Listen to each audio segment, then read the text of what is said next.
The sun comes up on America. Across open fields, small towns, and city streets, a new day begins. And here, we rise with it. This is where hard work meets headlines, where truth matters, and America wakes up informed. An interesting week. They all are. This is your country. This is your morning. This is Daybreak with Steve and Ivy Gruber. America, let's do it together. Love you, Ivy. Love you too. And it starts right now.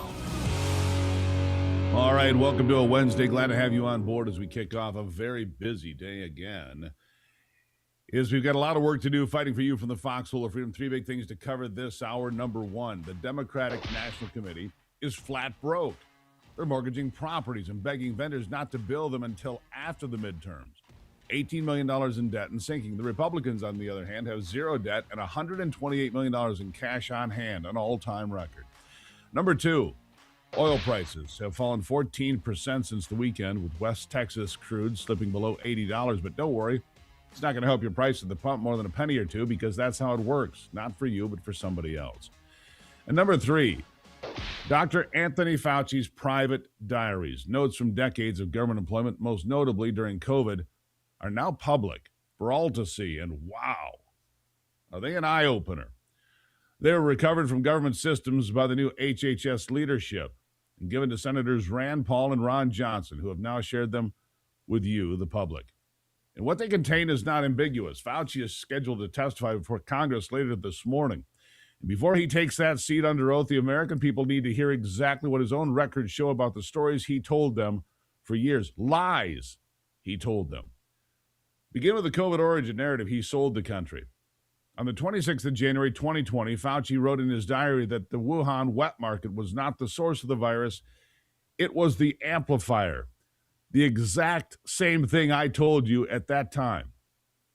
But just 5 days later, on the 1st of February, he participated in the call that produced the Proximal Origins paper, the document that locked the wet market theory into place as the official explanation of where it came from.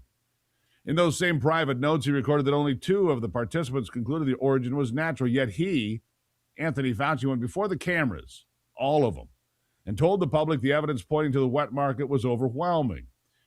He knew the market story was secondary or flat out bogus, and he didn't care.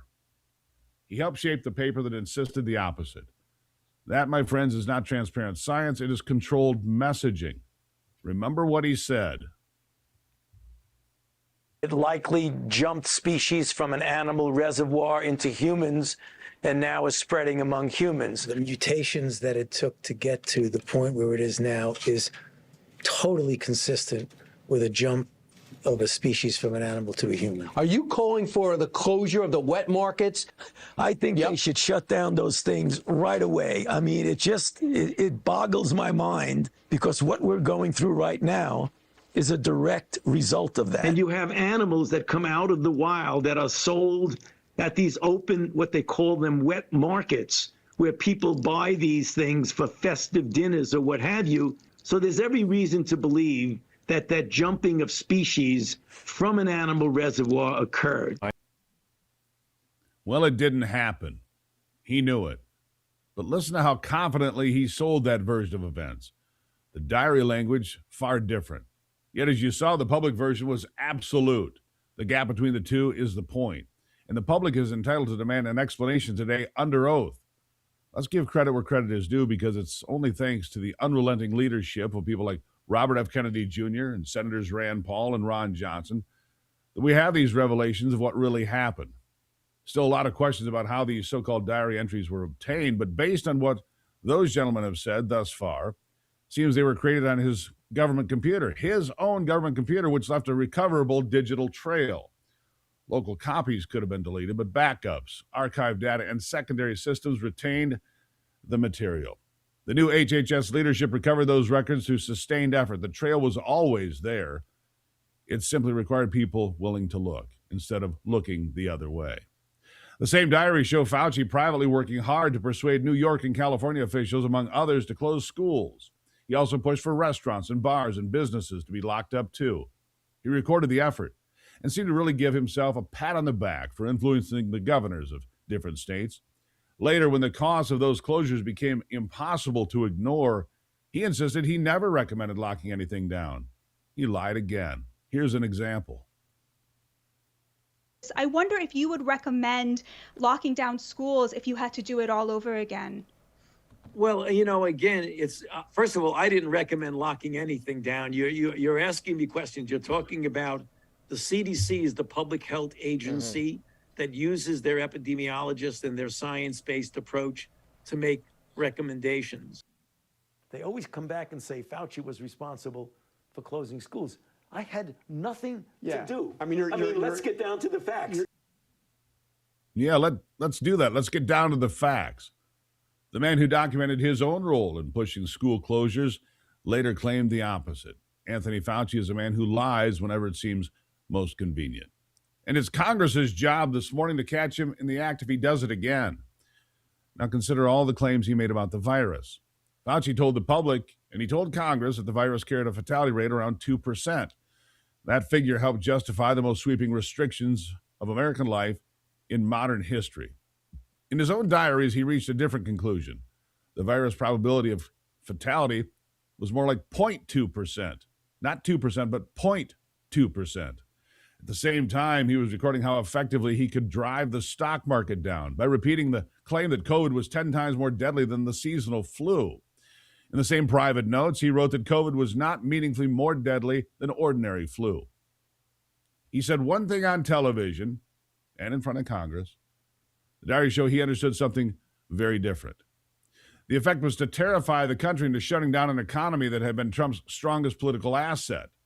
That was not an accident of incomplete data. It was a choice. Some might say it was a strategy. And Secretary Kennedy is drawing attention to those choices. Listen to this. He lied about masks. He lied about social distancing. He lied about the transmission. He lied about natural immunity. He lied about the capacity, as you just said, of the vaccine to prevent infection. He got vaccinated, a very, very public press conference in January of 2020. And then 5 months later, he had, and this is the first time that we knew this from the diary, he had a pulmonary infarction, which is one of the adverse events that NIH, CDC, and FDA said are expected from the vaccine.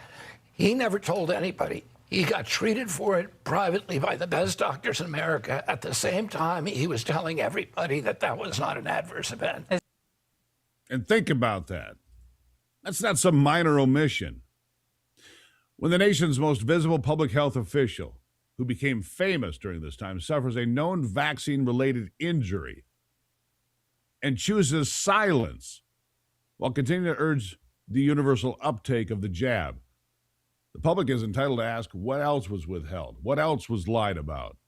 The diaries and the medical record together make those questions unavoidable.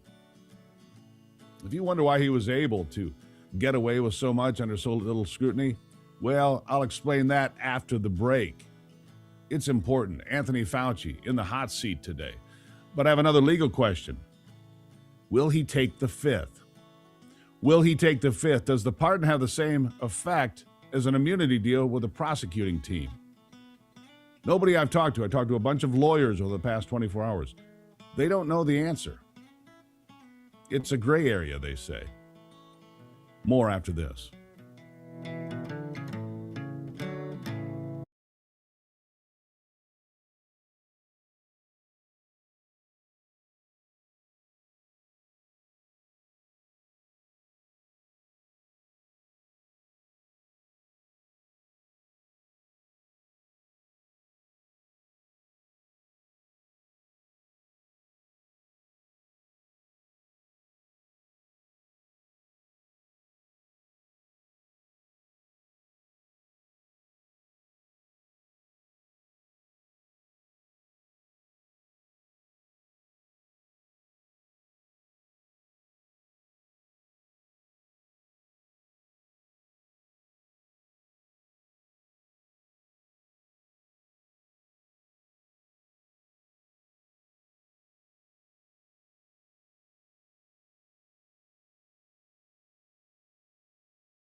You know, throughout this entire period of time, beginning in 2020, Anthony Fauci was treated by the media as an authority beyond any challenge.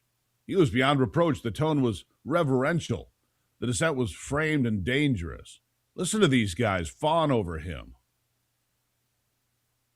The single most respected voice in the pandemic, it's Dr. Anthony Fauci. The man who's become known as America's doctor. The nation's top infectious disease expert, Anthony Fauci. You are seen to many as a superhero. Dr. Anthony Fauci, American hero and New York Yankee fan. You've done so much for this country in terms of this crisis, so I really appreciate your insight. Who better to give us answers that we can trust than Dr. Anthony Fauci? The perfect person to answer our questions today. Joining us now, Dr. Anthony Fauci. Dr. Anthony Fauci, appreciate your candor. Dr. Fauci, appreciate the candor. We appreciate your service to this country. We appreciate your service. Thank you for your service. Thank you for your service. Greatly appreciate your service to America. Thank you for your 37 years of service, I believe, to 7 presidents, and thank you for your work over the past year. Good grief. I feel like I need a shower after that. And he loved it. The fame, the attention, the celebrity. No wonder Fauci was always able to take every softball interview made available to him in any given time frame. That was the coverage Americans received, while Fauci's private records reveal just how dishonest he really was. Even now, with the documents public, major outlets continue to treat the subject as radioactive. Here's CNN. I think we need to have transparency around what's going on. I think one situation that, frankly, where we saw the government was certainly obfuscating, didn't have any transparency, was Anthony Fauci, who we're getting his diaries today, where he was purposely obfuscating about that's actually something where we know he was purposely obfuscating. We're sitting here talking about Americans who were killed in theater, okay, as a result of a war. We are not going to pivot to Anthony Fauci's diaries. That's a different conversation. You're saying that this is a purposeful obfuscation. We don't know that it was a purposeful obfuscation. That we learned this weekend. It was. Protect, protect, protect. That protective instinct remains intact at Chicken Noodle News and elsewhere. When Fauci's notes contradict his public performance, the job of a free press is to examine the contradiction, not to change the subject, but they don't know much about journalism. And I fully expect Congress to do its job, at least in examining that, an examination that better yield results. Listen to me. Fauci is still collecting a government pension. With what we already know, that government benefit needs to be stripped immediately. The questions that must be asked are straightforward. What exactly did he know, and when? Why did the public hear a 2% fatality rate when the diaries reflected something closer to 0.2%? And the actual death rate, wasn't it even lower? Yeah. Why was a clear personal pulmonary infarction kept quiet when the associated vaccine risk received so little emphasis and he suffered that very problem? And more, if he does lie, Biden's pardon can't save him then. Here it is. He's going to testify in front of Rand Paul's committee this week. He has immunity against all of the things that he did prior to President Biden signing, or the electronic pen signing his pardon, but he could perjure himself now. So there are many things that he said that we know are lies, and Rand Paul presumably is going to ask him about those things. And if he lies again, then he could be subject to perjury prosecution. Now, this doesn't have to be a partisan issue, although we already know the Democrats will make it one. Every sitting congressman, every woman in Congress should be asking questions about the integrity of statements made to the public and to them, to Congress. The diaries now show the benchmark against which every answer must now be measured. So far, the pattern that emerges from these records is not simple error. It's a consistent willingness to shape the public narrative in one direction while the private assessment moved somewhere else. That pattern has a name. Senator Ron Paul calls it hubris. Here he is. I think all of his lies were basically a massive cover-up of his involvement in the creation of the coronavirus or created pandemic. Then, once that pandemic began, he focused everything on a vaccine. Not a vaccine, it's really an experimental gene therapy. okay? Sabotage early treatment, whether it's hydroxychloroquine, ivermectin, these cheap generic drugs. Instead, push remdesivir, which, by the way, nurses call it run, death is near. It knocks out your kidney. So just about everything he did leading up to the creation of the coronavirus, his funding of the research that I think resulted in it, the devastating impact in the shutdowns, masking. You ever see a little child wear a mask and yet they had to wear those masks, set back their learning? I mean, the devastation of our response, our miserably failed response, largely falls on the shoulders of Anthony Fauci and the lies he told and his hubris. Run, death is near. Hubris is not a policy disagreement. It is the belief that ordinary rules of transparency and accountability do not apply. The diaries remove the benefit of the doubt. They show what was written down at the time, not what was later reconstructed for the cameras. Fauci testifies today. The records are already in the hands of the new HHS leadership and now in the hands of the public, you. The American people do not need another performance of certainty. They need answers measured against the words Fauci himself put down when he thought no one else was looking. No more exemptions. No more unexamined pension. No more media bodyguards. The truth is in the diaries. Congress has the obligation to force the confrontation today, and I look forward to it now. Again, the legal question. Can Anthony Fauci hide behind the Fifth Amendment? Or does the pardon he got by way of Joe Biden or the auto pen or whatever allow him to be forced to answer? We're going to find out. A lot of you believe he's just going to plead the Fifth. He may. But I don't know if it's a legal defense on the stand today. I look forward to Rand Paul, mostly Rand Paul today, who called a spade a long time ago, as did I. We had it nailed on this program almost from day one. We'll take a break and be back. This is Daybreak.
All right, so I think I told you this story yesterday, but if I repeat myself, just smile and nod. It's fine.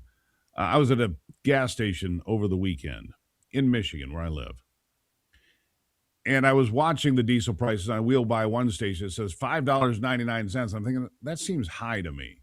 I went just a few moments down the road, another BP station, one BP station, $5.99. Just down the road, $5.29. 70 cents cheaper.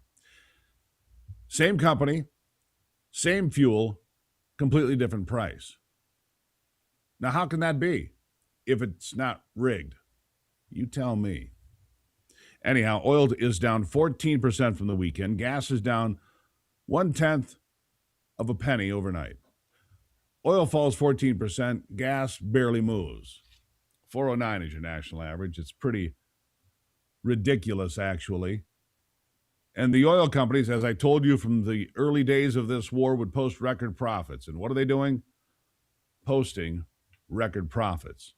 Tells you something about how the system works in their favor, not yours. AI can clone your voice, forge your signature, even create fake documents that fool experts. And criminals are using these tools right now to steal from you. How? It's called title fraud. Your property records are public by law. Your name, address, even your signature. It's all sitting in a database anyone can access today legally or hack in. Cyber scammer pulls your records, uses AI to forge a transfer document, files it with your county, and on paper, they're the new legal owner of your property. They can then borrow against the equity, sell your home long before you realize anything is wrong. That's why I use Home Title Lock and have for years. They monitor your property's title 24/7, alert you of any changes, and if you're a victim, their team of restoration experts will spend up to $1 million restoring your title. So when was the last time you checked your title records? Well, you can do it today. Use my promo code Gruber at HometitleLock.com. Get a free title history report, plus a free trial of $1 million triple lock protection so you can make sure you're not already a victim. I'm telling you, I trust these folks for a reason. That's HometitleLock.com. Promo code is Gruber. When they first asked me, where's your title to your home? Where's your deed? I'm like, I have no idea. Do you? HometitleLock.com. Promo code is Gruber. I'll be right back.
All right, welcome back to it now. Obviously, voter integrity, elimination of fraud, and other concerns is top of mind for millions of Americans this year more than ever as we continue to learn more about what happened in 2020 and other elections as well, with Chinese interference and mail-in ballots and Xeroxed ballots being pushed through, and a whole lot of other concerns. Well, Don Palmer is a senior legal fellow of election integrity. Don, welcome to the program. Thanks for having me. All right, so citizenship verification is on the ballot in, I don't know, half a dozen states, ID ballot measures, half a dozen states, ranked choice voting in Alaska, plus the restoration of voting rights in Virginia, New Jersey's election news is not news to a lot of us. 6,600 is what they claimed non-residents. The DOJ says actually it's more than 35,000. Depends on who you listen to. The point is tens of thousands. So the argument's gone from being, well, it almost never happens or it never happens. Well, it doesn't happen enough to change the outcome of an election. How many votes determined the 2020 presidential election? Remind me again. 547 was it? Something like that? It was like less than 500. And so Right. that was for the leader of the free world in a state where there's 12 million voters. That was decided the presidential race. And so when we're talking about thousands of non-citizens on the voter rolls in multiple states, like we just heard from Alaska, we heard New Jersey. If you go back, Pennsylvania, Oregon, this actually happens in all states. It's widespread. And so the issue is we need to fix it nationwide. So we don't get in a situation where you have a close race in one of the battleground states or a gubernatorial race in Michigan, for example, that's decided by the non-citizen vote. Yeah. That's a huge problem. When New Jersey says, well, only 400 people voted, it didn't determine the outcome of an election. How do you know? How do you know it didn't determine the outcome of an election? I'm in a state where my congressional seat was decided by less than 100 votes not long ago. Less than 100 votes. So non-citizens voting has to stop. What do we do about it? Well, I think that, they got the federal legislation that I think would establish a system called the SAVE Act. Now, that may not pass. I come from a state, I served in Virginia and Florida, and I think that if you were to appropriate money to help improve our citizen verification, it could very much help it. You've probably heard of the SAVE program. It's with the Department of Homeland Security. It provides non-citizenship and documentation data to the states to help them identify non-citizens on the rolls. But, because the Trump administration is offering it, many states don't want to participate. A lot of states are, and you see the results like Louisiana and other states. They identified over 400 non-citizens on the rolls and folks that had voted. And so they were able to clean up their rolls in a fairly expeditious manner. It took them about a year, but all states should be doing that, and at least give us the reassurance that your state is using whatever data is available to keep the voter rolls clean as we go into the 2026 election. So there are things that can be done now, and hopefully we can have some federal legislation to provide some uniformity across the country. A lot of things that can be done now. There's been talk on Capitol Hill that the president would issue an executive order on voter ID and citizenship verification. It would immediately be challenged in the courts, of course, because the only people in this country that seem to be opposed to voter ID and being a citizen are the Democrats in Washington, because across the country, support for this is plus 80%. Even among Democrats, it's plus 70%. And so big states like California are putting it on the ballot. And even though they played games with the wording of the ballot initiative, I think it still passes. What are your thoughts? No, I think you're right. I think it's a common sense measure that the citizens really support. I don't know why, the Democrats have pushed themselves into a corner on this. They're political operatives. They agree that this is a big loser and it will continue to be a big loser politically. I'm just looking at it from an election administration, election integrity perspective, that this is the type of measures that have to take place to ensure the integrity of our elections. And the fact that we're still here talking about voter ID a decade later, and now we have the citizenship issue, it just shows that some of us want to play games and make it a political issue. And it's got to be resolved, and it's got to be resolved quickly. Well, we heard Alyssa Slotkin, Democrat senator from my state, get in front of an audience here just recently and say, if the SAVE Act goes through, Democrats won't win any more elections. Wow, that's quite an admission. If the SAVE Act doesn't go through and you have voter ID and you prove citizenship, Democrats won't win elections anymore. What does that tell you when she says that in public? Well, I think it's a sort of a desperation to sort of rally her potential voters to vote. But I think it's ridiculous. I mean, substantively, I mean, I certainly don't think that this would be a dagger to the heart of Democrats. Obviously, the vast majority of Democrats don't agree with that. So you have to wonder what is she thinking? And I think it's just to sort of rally the hardcore progressive base, sort of like Joe Biden did with with racism and race. It's some of the true believers, the most radical of the Democratic Party, believe this, and so you have to, you have to pander to that wing of the party. Let me ask you this, because you can't get a straight answer from other people, so I'll ask you. How prevalent is voter fraud in America? How prevalent has it been for the last 25 years, the last 100 years? How often, how widespread, and how impactful on the outcome of elections? Well, I think if you're a historian and you look at, going back to Kennedy versus Johnson, that probably was voter fraud that impacted that election. And I think it's continued to be with us. We have a voter fraud database that shows that the election crimes occur across the country. No state is immune. And as I spoke earlier, it's like we have non-citizens on the voter rolls across the country. It's in every state, and you have to fix the problem or it will remain. And so I just ask the question is, I compare it to having a little bit of cancer. Is that really, you want to leave that until it's widespread across every organ of your body before you treat it? Absolutely not. If you have it, you have to detect it and deter it. Otherwise, it will consume this republic. And so we have to take measures now to prevent this. Last question, and this is a big one. Do you believe, this is your opinion, do you believe there are people sitting in Congress right now in the House and the Senate that did not win fair elections? They're there illegitimately. Well, that's a hard one. I come from Florida and Virginia, where we have a process where we count the votes and then we provide it to a body of the state government, usually the cabinet, that affirms Right. and basically certifies the election. And so I'm a big believer that once that election is certified, that those are the results, and we've made the decision that that's going to be our leadership for the next But that's term. not the question. But I appreciate your answer. I do appreciate you. That's not the question. Certified doesn't make it legitimate, not to me. Sir, greatly appreciate you being here. Really appreciate taking the time. We'll see what happens with these different ballot measures. I think most of them are going to pass, but I'll see how that plays out. Don Palmer, thank you. Thank you.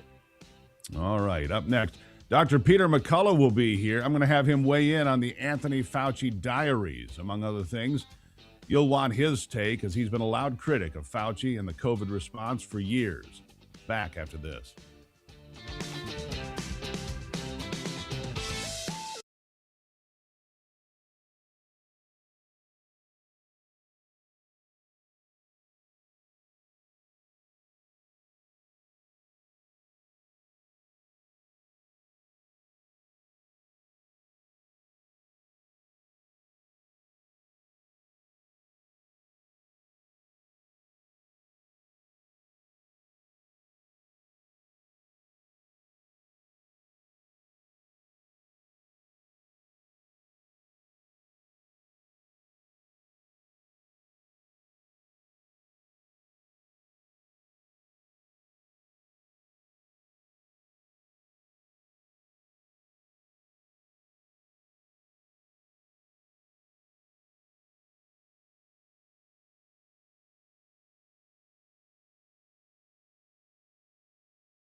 All right, jumping right back into it now. No time to waste on a very busy day. Anthony Fauci will be in front of the Senate Oversight Committee today after the diaries were released. 1,100 pages, I'm told.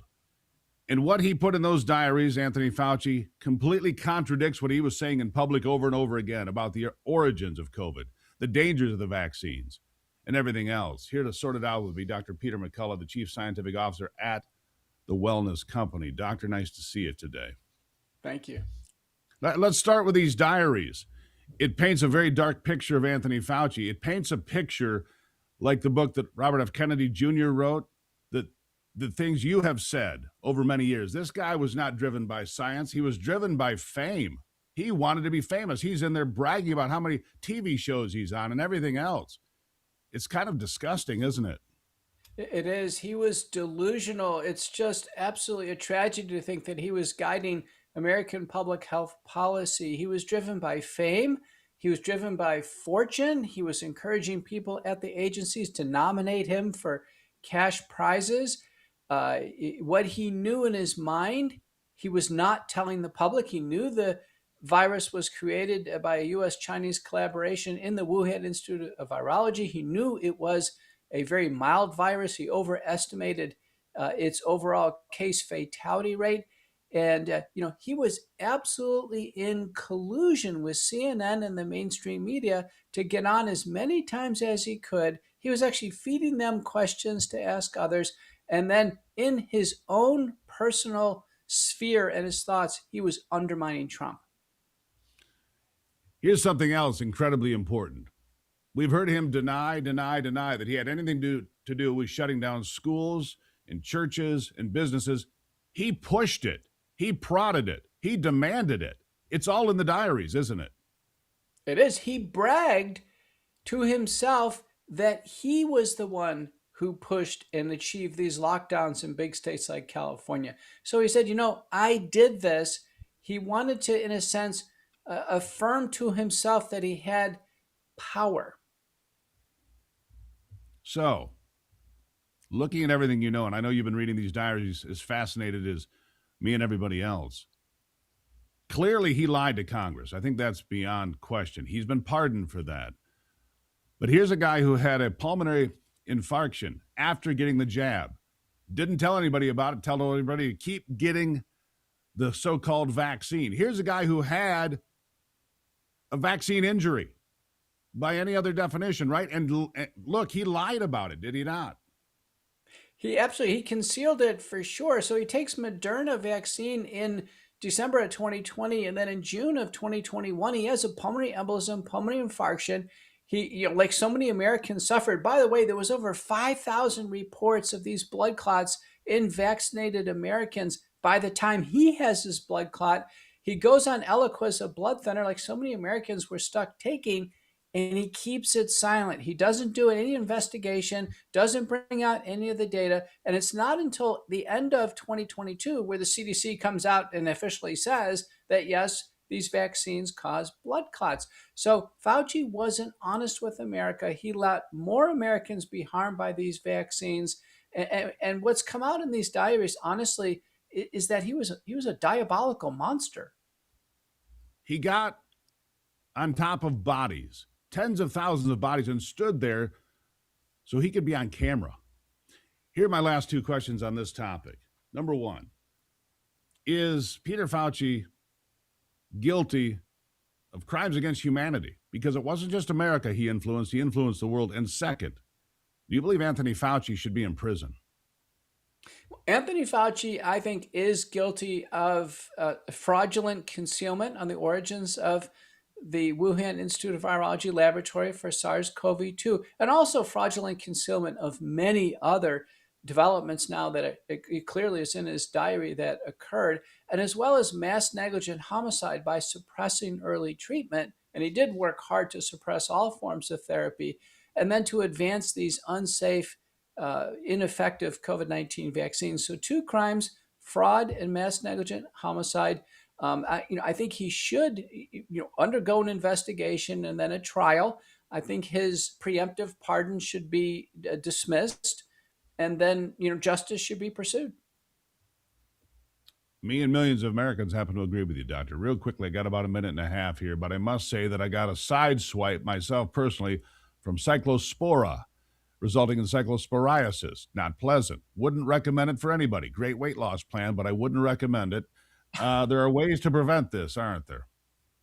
It's funny you mentioned a side swipe. It is a very inconvenient diarrhea. We should eat healthy, eat raw vegetables. But the problem is it looks like there's been a plume of cyclospora in a whole variety of water sources that are used to irrigate or even wash vegetables. So wash them good and then have a medical emergency kit from the wellness company. Start trimethoprim sulfamethoxazole immediately. And this will solve it. If allergic to sulfa, then get on the hotline with the wellness company. We'll get you an alternative antibiotic. There you go, and you can get cleaned up quick. Here's my question, and I didn't understand this. My doctor prescribed an antibiotic as well. Why an antibiotic for a parasite? Because this parasite does respond to these antibiotics. So remember, the world of microbiology is diverse. Some parasites are treated with bacterial antibiotics and others aren't. So this one, fortunately, is well treated by trimethoprim sulfamethoxazole, known as Bactrim receptor. So you're telling me that some medications like ivermectin can be used for things that they're not intended for originally and have great effect. All right, I just want to get that on the record. Dr. Peter McCullough, greatly appreciate you. Thank you, sir. Thank you. Get your medical wellness kits from the wellness company. I've got them at my house, of course. You know that. You can get yours at twc.health/Gruber. The promo code Gruber will save you 10%.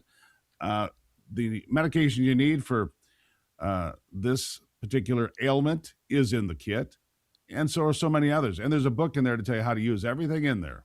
So if you're in a place and you're in a jam and you don't have time to get to the pharmacy, you've already got it sitting on your shelf. twc.health/Gruber. Promo code Gruber saves you 10%. I'll be right back.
All right, well, Mayor Mamdani in New York, he's not just trying to put out government grocery stores. That's his plan.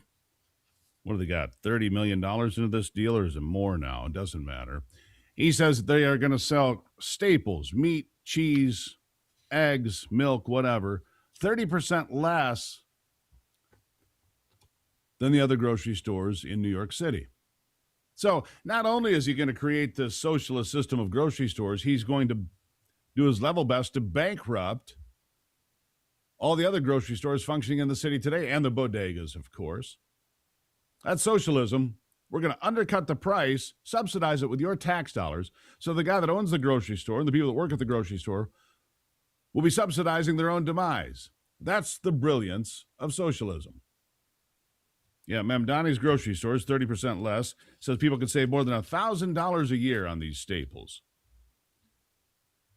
The city has put out a 44-page request for proposals seeking operators for the stores.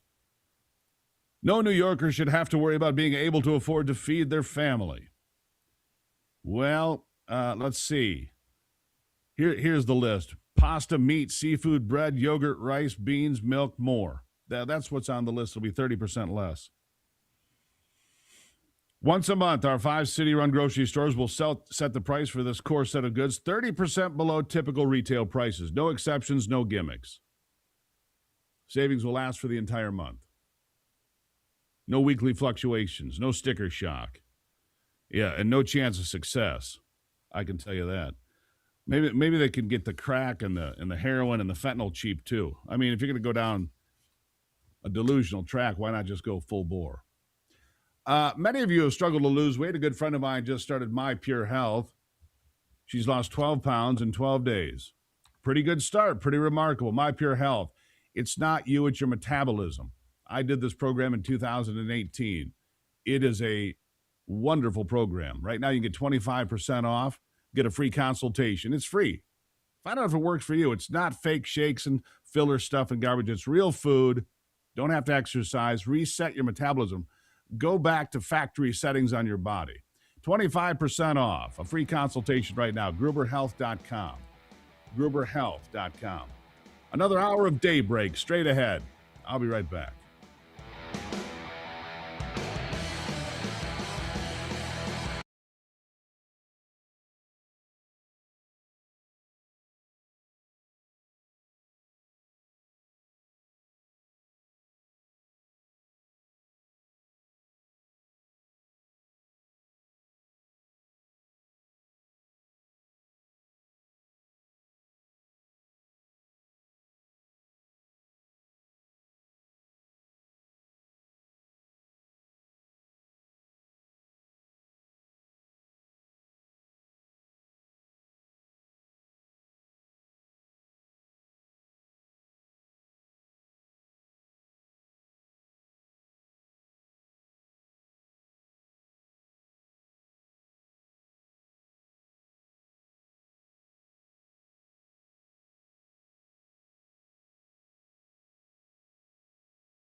America's awake, and we're just getting started.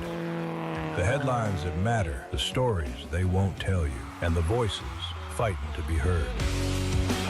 This is your country, your morning, your daybreak with Steve and Ivy Gruber. A new hour starts right now on Real America's Voice.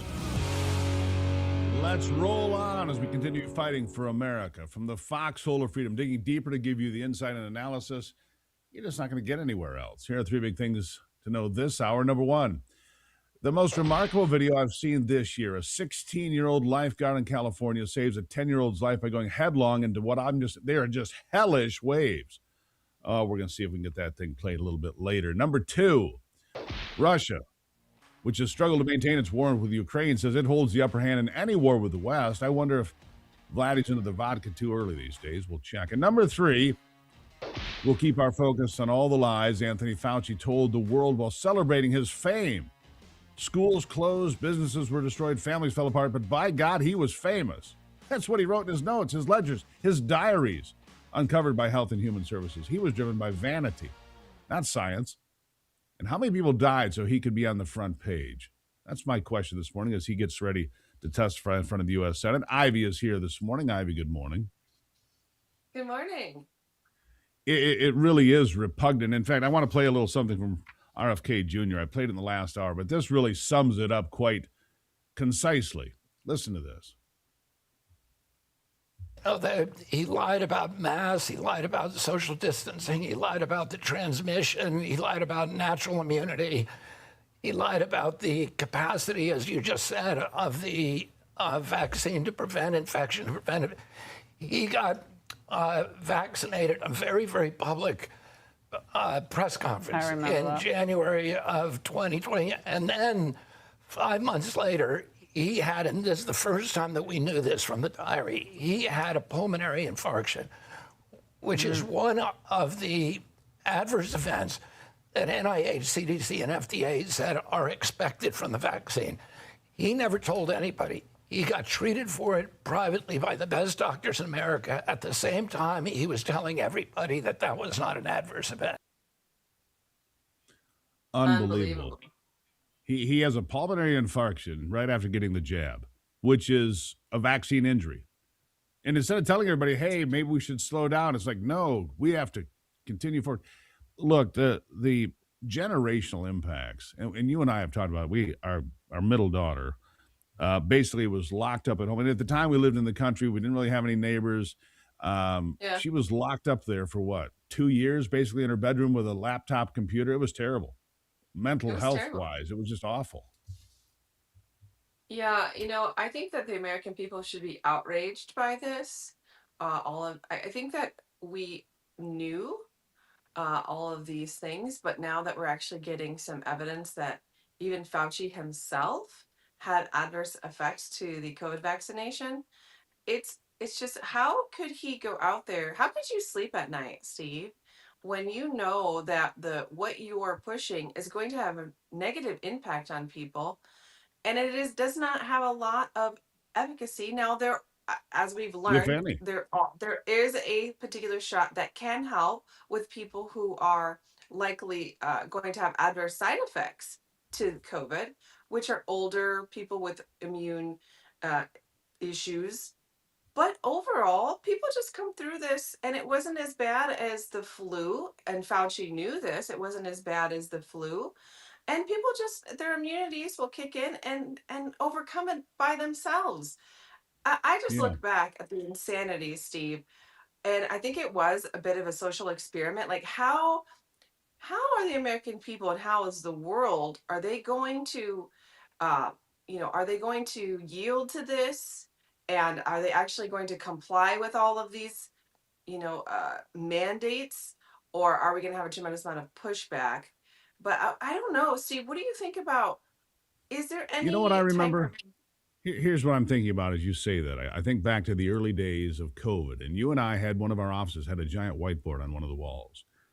And I said, there is no way this came from that wet market. I said, the wet market is a place that it went and spread, but it didn't originate there. And I said, it's almost certain that it originated at the Wuhan lab. And people like Right. me were labeled as conspiracy theorists and this and that. What I said was based on his diaries. What I was telling people in early 2020 was exactly right. That wet market where they sell whatever they drag out of the woods for strange Had nothing meals, to do with it. it was the amplifier. It was exactly how I said that the illness got from the Wuhan lab. And I said, I didn't know if it was intentional or accidental. I'm repeating what I said back then, Right. but it got to that wet market. And as a result of that, it was spread all over China. And at the time, they had people going back and forth to Italy, building stuff in Italy, which is why it boomed in Italy early. You remember all this. We had it all on the whiteboard. I do. I do. And, I don't know if you saw this, but the Trump administration is formally banning gain of function research. And for good measure, the Trump administration has now officially put a stop on federally funded dangerous gain of function research.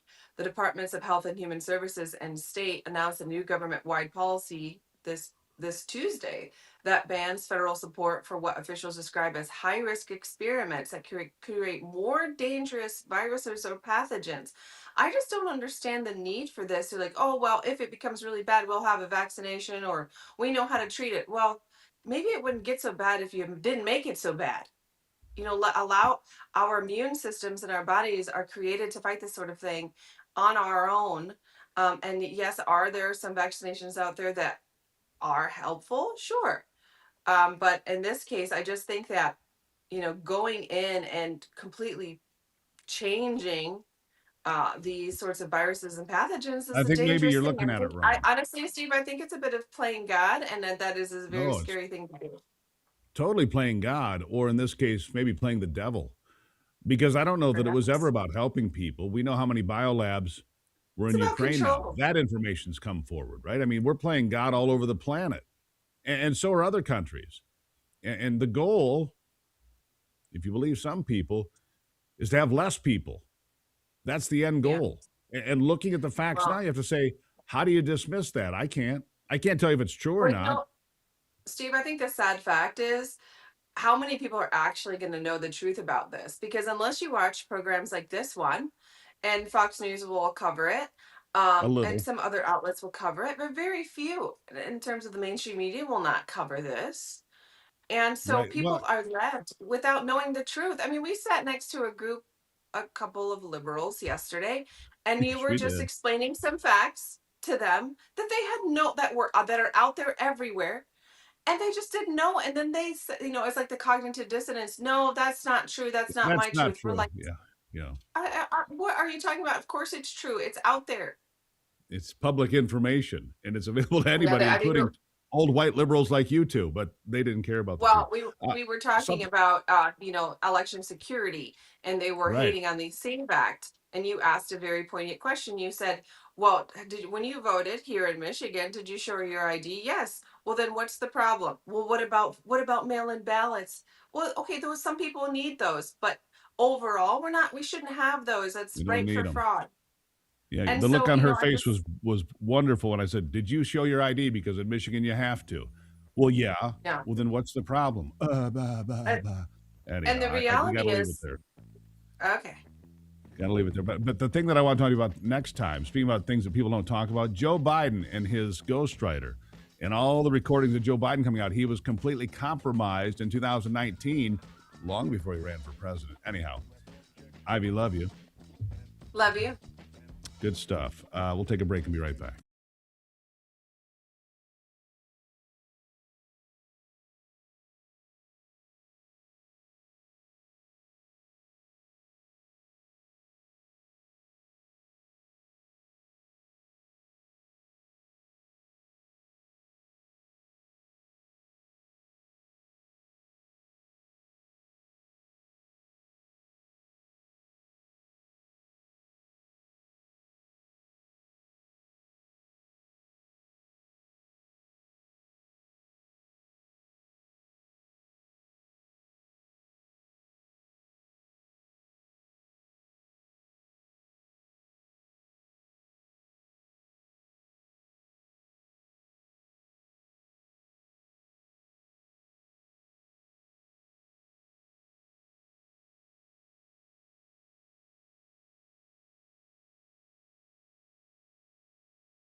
right, welcome back to it here as we jump back in.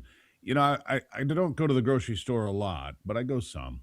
And I have seen some things that have improved. I bought a dozen eggs, jumbos, for I think $2.29 for a dozen here a couple days ago. A gallon of milk was $3.29. Not for the organic stuff, that's a lot more expensive, but for some of the staples it's gone down. But for so many things on the grocery shelf, it has not gotten better. In fact, it's stayed really high, and it's tough on folks. Joining me now is Ben Butler. He is a ninth-generation Florida farmer, dairy and cattle producer, and operator of Butler Oaks Farm. Ben, nice to see you this morning. Hey, good morning, Steve. It's great to be here with you this morning. You know, I'd say I'm glad you got up early, but you're a farmer. Of course you got up early. It's what you do every day, Well, right? I mean, you got a lot going on. We're kind of used to it. There's a lot that happens on the farm before the sun even comes up every morning.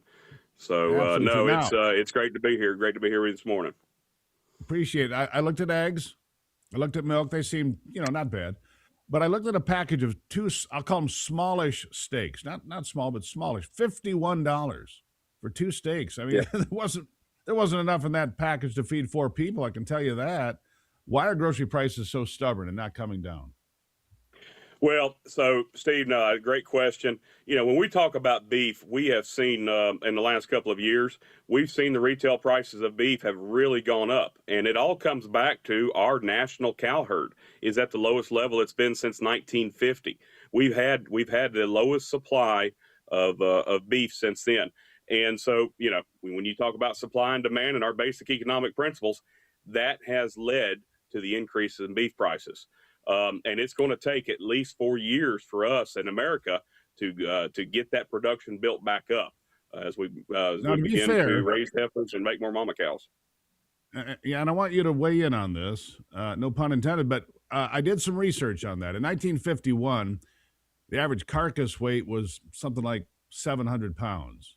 And now it's significantly higher. The average hanging weight of a steer that's going into the cutting room, significantly higher. So just saying we have less cows isn't a complete and exact comparison because the cows we have today are, as I say, beefier. How about that? So there is that, How about right? that? You've got that, Steve. You've also, I think, as American, we've in the last few years and last decade, we've also found the value of protein and how important protein is to the diet. And I think we've seen the American diet begin to change, begin to look for more whole foods. As a former dairy farmer, one of the big things that we pushed was the importance of getting fat back in the diet. I think for too many years, we had a war on fat, when in reality, fat is an important part of our brain development, youth development, and our saturated animal fats. And so we've seen we've seen some of those changes, and I think the consumer demand has certainly also helped with the prices that we've seen. Fat is not the problem. Protein is not the problem. Sugar is a problem for Americans because they can, and highly processed foods. I mean, RFK Jr. is exactly right when he says eat real food and look, I'll be honest with you. I didn't follow the food pyramid ever. I thought it was garbage. And I've always eaten a lot of protein, always eaten a lot of fresh vegetables. We deer hunt. We have a garden. I got a friend. We bought a quarter beef here just a couple of weeks ago from a guy that I know who's raising the cow, and I know how it's treated, and it's fabulous. That's something else you can do. You can help the small farmer by making a deal. Say, I'll take half a cow, I'll take a quarter cow, I'll take half a pig, whatever it might be, right? That's a way to help the local farmer and get better quality sometimes, right? Well, and that is certainly one of the great things about America is we do have a choice. And as consumers, we've seen throughout agriculture throughout the years, we've seen niche markets, we've seen direct to consumer really take off, especially with the advent of the internet, social media, where you can actually, consumers are hungry. The further and further we get removed from the farm as a population, they're hungry to understand how their food is produced and wanting to get back to their rural roots.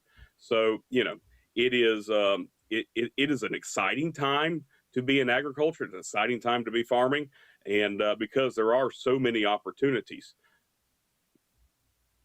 Do you think that agriculture is still the future here in America? I used to see these bumper stickers that said, go ahead and drive your foreign car, but as soon as you start eating foreign salads, we got a problem, something to that effect, right?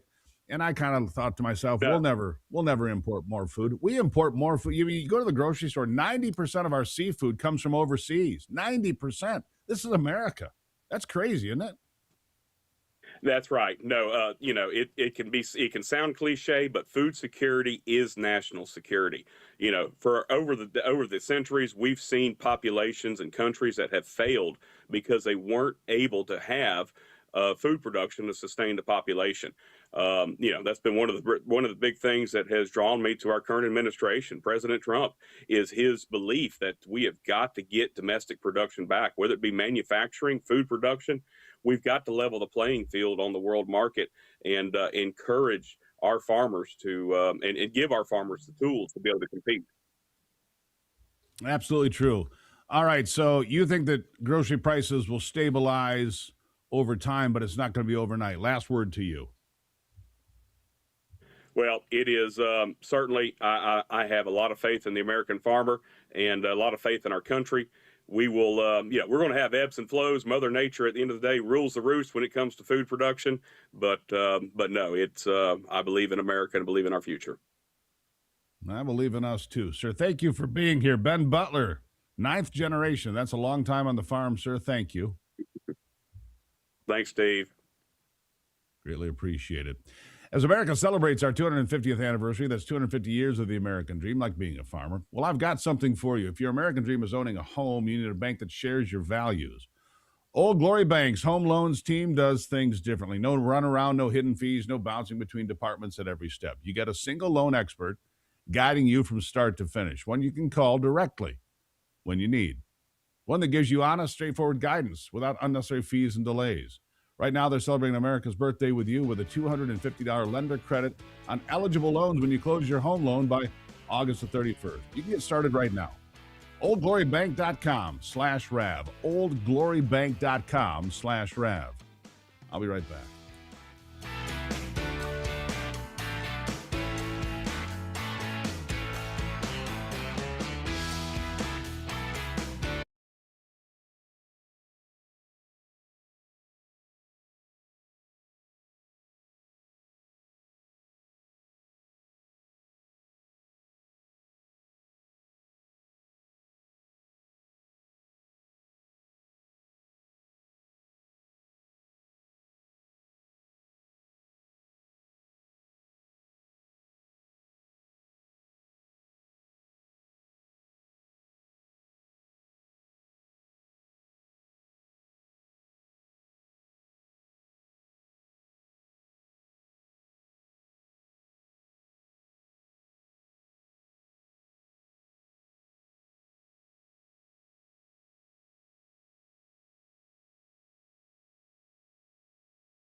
All eyes on Capitol Hill today. Of course, we'll get to that when Anthony Fauci is in the hot seat, and I think it's going to be hotter today than it has been in the past. We'll see if Anthony Fauci answers questions or pleads the fifth. We're waiting to find out about that. In another story, you got that video, Anthony, of this 16-year-old kid, the lifeguard in California. This is the craziest video I've seen in a long time. These are the most vicious waves. And the guy actually taking the film here alerted the lifeguard that there was a kid out there that was in trouble, about 10 years old. Look at these waves. I don't know if I could survive by myself in there. This guy does not let go of that kid. This is a 16-year-old. He's like a superhero out there. This is what makes America great right here. I mean, he's getting pounded, and people are trying to help him, and he's telling the adults that are trying to help him get away, save yourselves. These waves are killers. And from all accounts, that 10-year-old had no chance to survive that. I mean, you look at these waves, this lifeguard, and by the way, the president now says he's going to have the lifeguard to the White House, to the Oval Office, to give him the highest civilian honor at the age of 16. I mean, this kid is tough as nails. I don't know where he learned to swim, but he is an absolute hero. He pulled that 10-year-old out of those waves. Those waves are, 10, 15 feet high and just coming in hot. This video put a lump in my throat. I won't kid you. We have drownings in Michigan and the Great Lakes, but this ocean water is absolutely vicious, to say the least. And so I tip my hat to that young man, and I say that's what makes America great right there. People who put their own lives on the line, even when they're 16. He saved that 10-year-old's life. So the president's going to have the lifeguard, the kid, maybe some of their families there. He deserves it. He earned it. He saved that kid's life. What a great video. Anthony, thank you for that. All right, when we come back, we're going to talk about the grid, expanding the grid, enhancing the grid, strengthening the grid so that you have electricity at your house. What does it mean? What's the upside? Is there a downside? We'll talk about it straight ahead right here on Daybreak.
All right, every state has power companies, at least one, maybe two. My state has two, and they function, for all intents and purposes, as monopolies. And so they generate the power and distribute the power. But as a general rule, they do not own the transmission lines. Those are run by third parties like ITC. I have the president of ITC here with me, Chuck Marshall, because in Michigan right now, there's a great expanse of the grid enhancing electrical lines. We need that.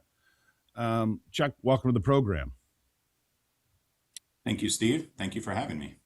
So give me an idea here. So the power companies, they don't own the lines. Your company does. And you build them, you maintain them, you take care of them, and you distribute the power. And I'm going to guess that's the way it is in a lot of states. Michigan's grid, look, I have sat in the dark more times than I can remember in Michigan because the power's out. You're trying to change that. Tell us about the plans and what it entails and how big a project this really is. Yeah, so ITC owns the high voltage electric transmission system. So we are not your local distribution company. We are kind of the backbone grid across the state of Michigan. And exactly what you said, the way that we show up every day, we have a vision, a mission here, and it's for the greater grid. And so employees show up, and it's really two priorities. How do we keep the power flowing and online on a real-time basis, which the state of Michigan, from a transmission perspective, is in the top 10% of the nation. And then two, how do we anticipate the future system needs and build that infrastructure before customers are placing demands on that infrastructure and it's not available? So we're always looking ahead. So when it comes to something like eminent domain, you have not exactly eminent domain, but you have a lot of sway, shall we say, because if the state government says we need these lines and we need to do these things, pretty straightforward that you have a lot of ability to get that done, correct? Yeah, so we do. And actually we do have those rights here in the state of Michigan through an application process with the Public Service Commission. Just to be completely honest, that is not where we like to go. When we have to build backbone greenfield new infrastructure here in the state, our preferred approach is negotiating with the landowners and negotiating an easement. But we do have significant infrastructure we're going to be building here over the next 7 years, about 450 miles. And we're actively engaging our communities. Actually, right now here today, there's a project just outside of Lansing where we're having community meetings because that's mission critical to building this new infrastructure here in the state. And so, yes, while we have the right, it's our strong preference not to use that. I live not too far from where these projects are going on. I've had the opportunity to speak to some of the people involved that have gone to some of these public meetings, and ITC tells that, and these are critics, and you're going to have this, and I'm just going to set the stage for you here. The public that I've talked to don't believe they have much input, that it's more for show than it is for actual decision making. So how does this procedure work? Because they feel like they've gone to these meetings and they've said there are better routes to take, not through my yard, go down the street, run along the interstate system that's already cleared and available for such things. And there's a bill in the State House to allow that to happen. But what is the real influence of the public? So the infrastructure is needed. Unfortunately, we have to get a path from A to B. And the fact of the matter is we don't have that real estate today. And so that real estate must be acquired from existing landowners. And so we tried to do that in the least impactful way based upon what's known. And so we have the ability to have information that's known in the public domain. That's maybe 60 to 70% of the total information that's going to need to be known to identify that right route. And then that remaining 30-ish%, that's got to come from the landowners, right? And so we have conversations with the landowners. So when we identify a preferred route or alternative routes, and we petition the MPSC to make a selection on what route they ultimately want to choose, that we're representing all of the data, all of the facts that are made available. So they certainly do have a voice, and that voice is to provide data. So when we file our application, the MPSC has all the information they need to make the best decision. So I was not at the hearings, and I know you've had several regarding this build out, which these things take years to build out. I mean, it's not something that happens overnight, right? But one of the things that was said to me, so I want to know if this is true or not. This 450 miles could range in price from $390 million to $520 million, something like that. But the price is not really the deciding factor, because consumers like me and you as well will pick up rate increases that come from, in our case, Consumers Power, DTE. Is cost a factor in this? 100%.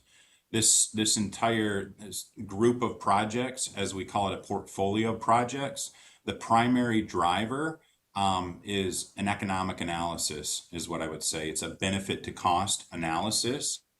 And every one of these projects, when studied as a portfolio, clearly delivers significantly more benefit than cost.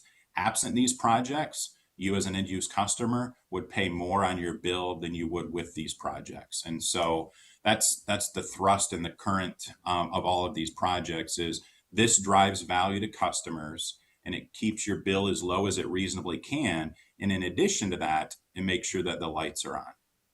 And I want to go back to this question.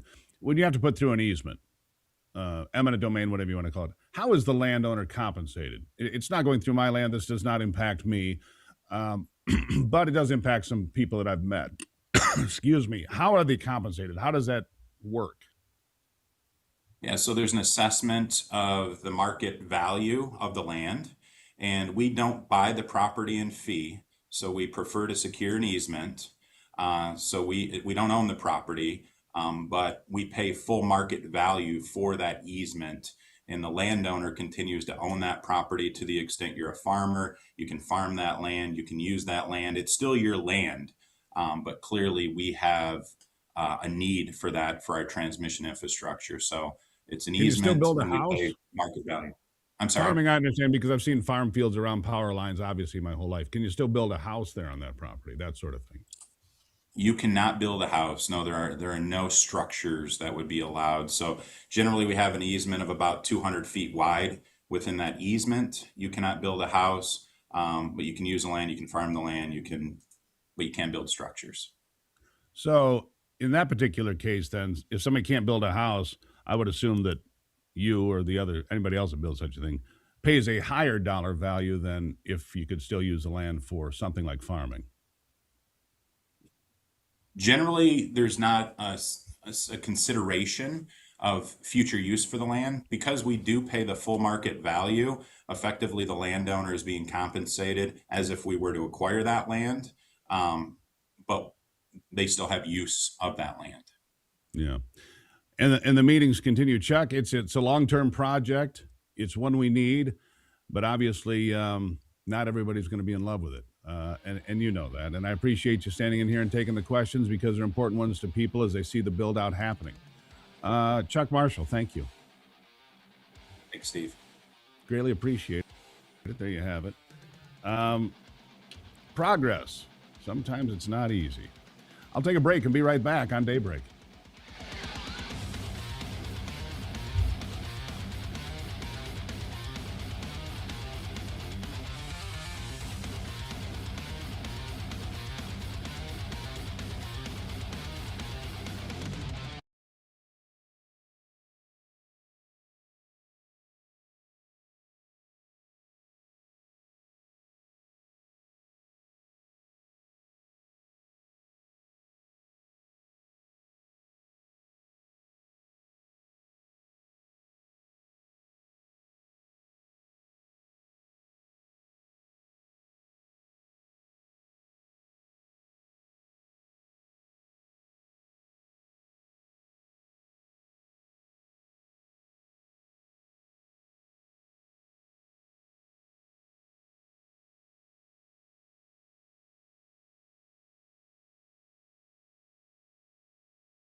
All right.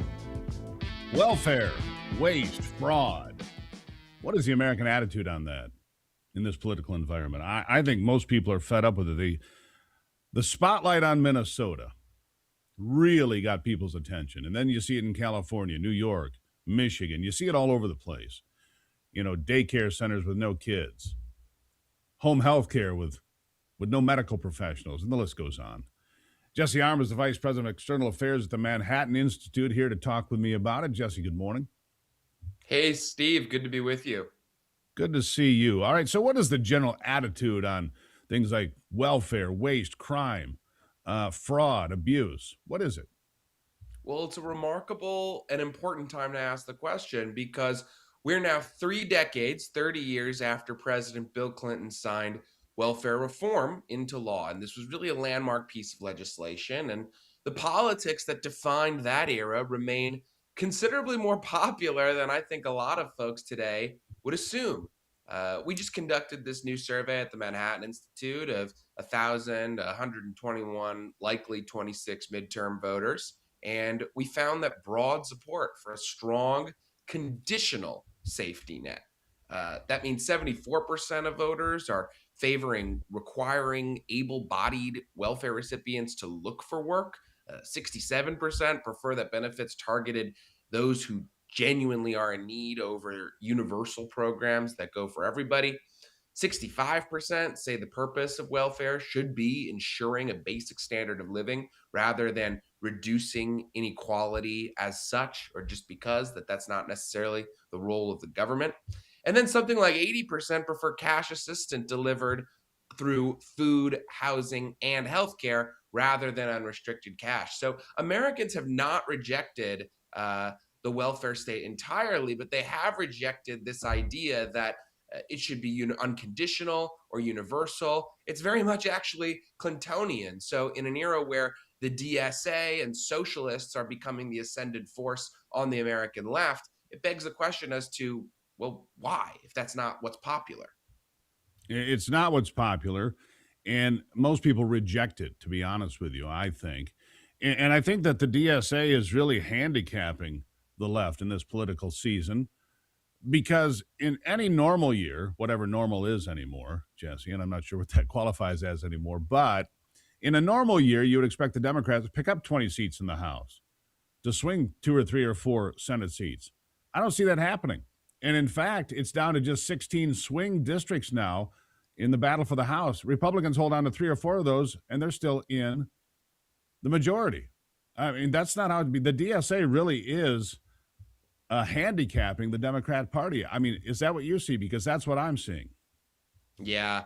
You know, welfare alone isn't the only thing we tested in this poll. We also asked about some of those DSA proposals, right? Abolishing police, abolishing prisons, abolishing the border.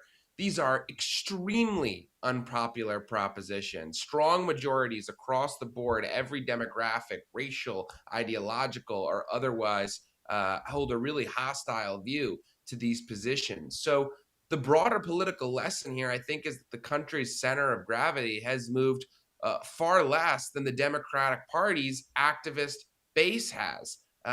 This is really a problem of runaway groups and runaway activists who have taken this train to somewhere where the American people don't like. It's not Democrats that are the fastest growing political party in this country or political affiliation. It's actually independents. Yeah.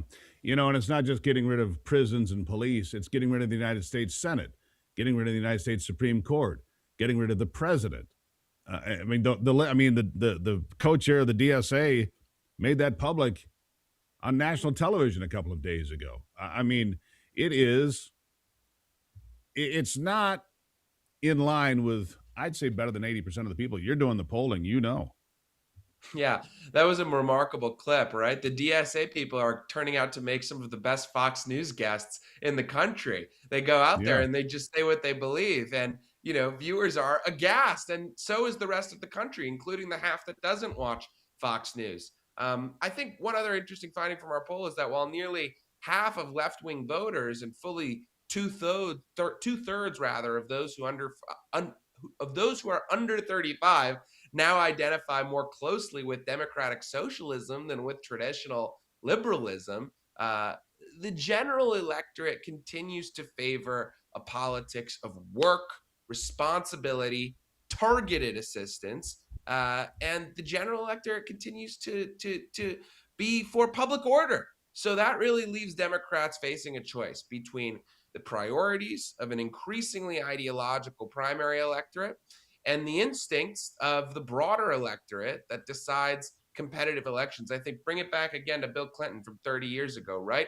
This polling suggests that his formula, governing with that remains substantially popular, that more popular than many of the ideas that have replaced it within today's Democratic coalition. The guys who run that coalition, the establishment, they don't know what they're for besides being against Trump, but they're going to have an affirmative message about what they support that the hard left, that the DSA, the true radicals do not. Otherwise, I think they're going to get swept in the dust and they're going to end up losing in a midterm election cycle where all the fundamentals with the situation abroad, with a president who's an incumbent, with Congress is flipping, like all the fundamentals of this cycle would suggest that the president's party should lose seats. It's going to be difficult, though, if they've got DSA crazies running in half these races.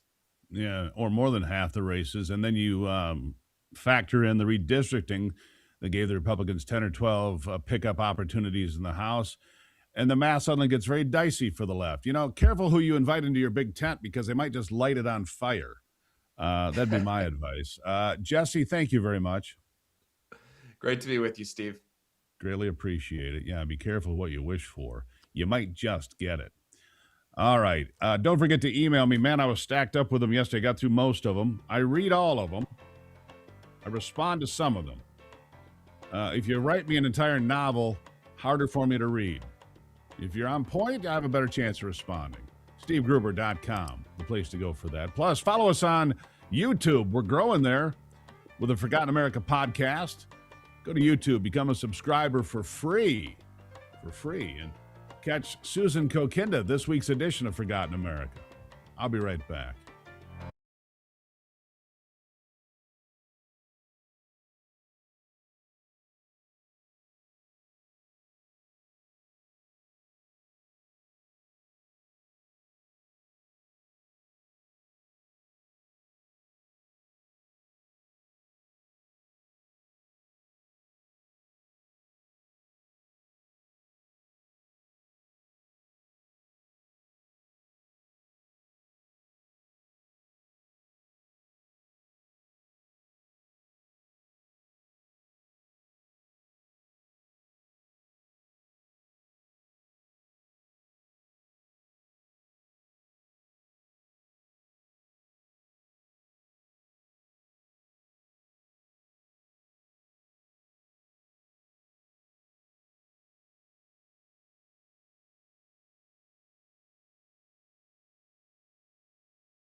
All right, let's bring in our good friend Brock Palmbush for sports. With a look at sports, I'm Brock Palmbush. A full schedule in Major League Baseball last night. American League winners included the New York Yankees, Detroit, and Seattle. National League winners included Miami, the Chicago Cubs, and San Diego.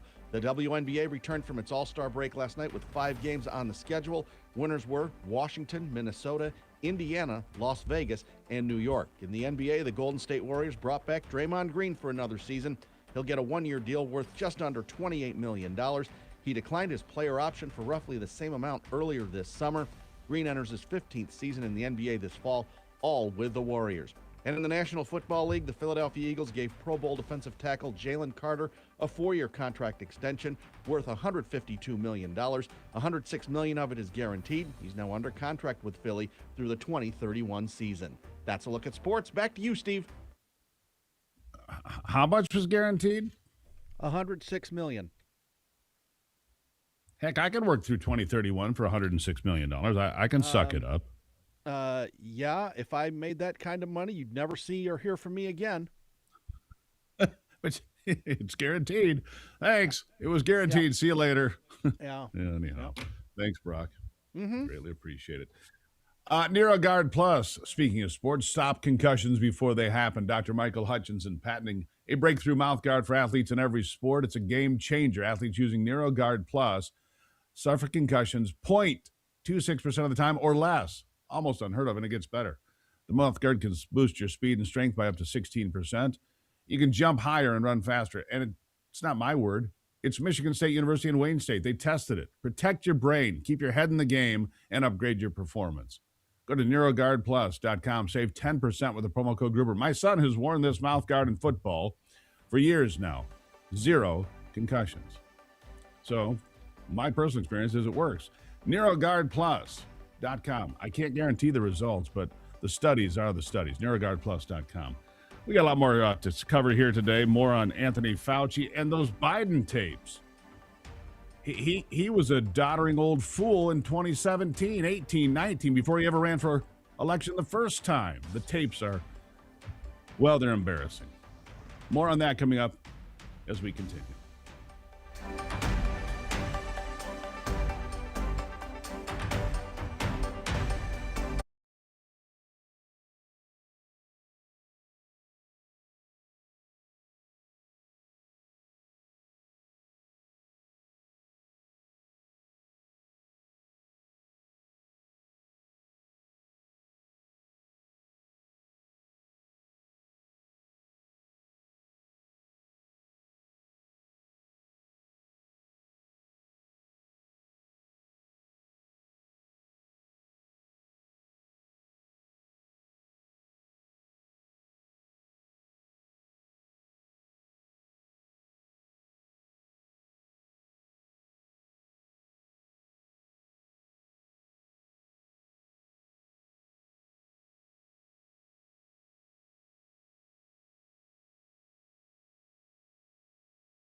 America's awake, and we're just getting started.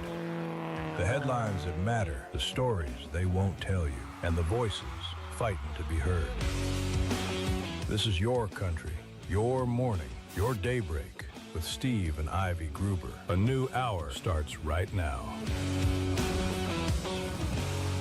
All right, welcome back to it as we continue the conversation. Nice to see you here on Daybreak on a Wednesday. Hope you're doing well. Fighting for you from the Foxhole of Freedom. Here are three big things you need to know this hour. Number one, flock cameras. They're everywhere, right? Well, Thomas Massey, as he's on his way out the door, says that you should defund cities who continue to use these cameras, which, by the way, they're now going to put in the air, too. Number two, Anthony Fauci on the hot seat today in front of Congress. We'll see if he answers questions or pleads the fifth. I don't know how to wager on that one. And number three, Joe Biden. The tapes of Joe Biden with his ghostwriter, I think it was recorded in 2019, long before he was running for president. And the tapes are embarrassing insofar as you can tell he's lost a step then. He's not in the game then. And yet they tried to tell us throughout 2024, oh, he's sharp as a tack, smartest guy I know through his entire presidency. Joey loves candy. Yeah, that's great, Joey. Could you put some clothes on? The staff doesn't like it. Anyhow, I want to play you a clip of Joe Biden admitting he had all the classified stuff. And just listen to Joe Biden. Again, this is early 2019, talking to his ghostwriter as Joe Biden. Here it is. This was a big meeting, the CIA and everyone on, it was that a July meeting? I don't know, it looks like it is. It says, I changed pens, so it's got to be after the 17th of June. And then it's a long meeting where DOD brief at DOD POTUS, Air Force 2, 2:30 p.m. It was a big meeting down in the Situation Room. It would have been. Some of this may be classified, so be careful with it. I'm not sure. It's not more classified, but I just found all the classified stuff downstairs. I wrote the president a handwritten 40-page memorandum. Huh. That's actually 2017. I gave him the benefit of the doubt of 2 years. Boy, was I wrong. That's April 2017. And he finds all the classified stuff. Classified stuff that the ghostwriter was certainly not entitled to see, and Joe Biden was not entitled to have in his possession. He was the vice president, not the president. And yet, nothing happened. The investigation concluded that he was not competent to stand trial, basically.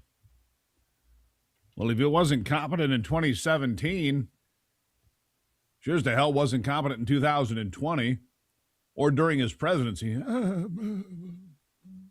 Look at the pretty flowers. Ooh. Yeah. That's the guy Democrats and the mainstream media told you was sharp as a tack. Most probing questions. He's the smartest man I've ever met. Yeah, okay. We knew better. He was a doting old fool then. He's certainly no better now. And I don't begrudge him some of it because I think he was manipulated. They just wanted a puppet. They got one. They just wanted somebody they could control and manipulate. Boy, that's what they got. Since that time, the Democrats have become ever more shrill, farther to the left. I talked to a friend of mine last night, Democrat, and I said, can you vote for a DSA member? No, I can't. He lives in my congressional district, and so you got people like Will Lawrence, avowed DSA member, running to be the Democrat nominee for Congress to run against Tom Barrett. I think Will Lawrence wins. the primary, and Tom Barrett wins easily in the general. Look, ordinary voters, ordinary Democrats can't support this. I asked him about Abdul El-Sayed. Now, he doesn't believe, I do. He doesn't believe Abdul El-Sayed will get the nomination. I do.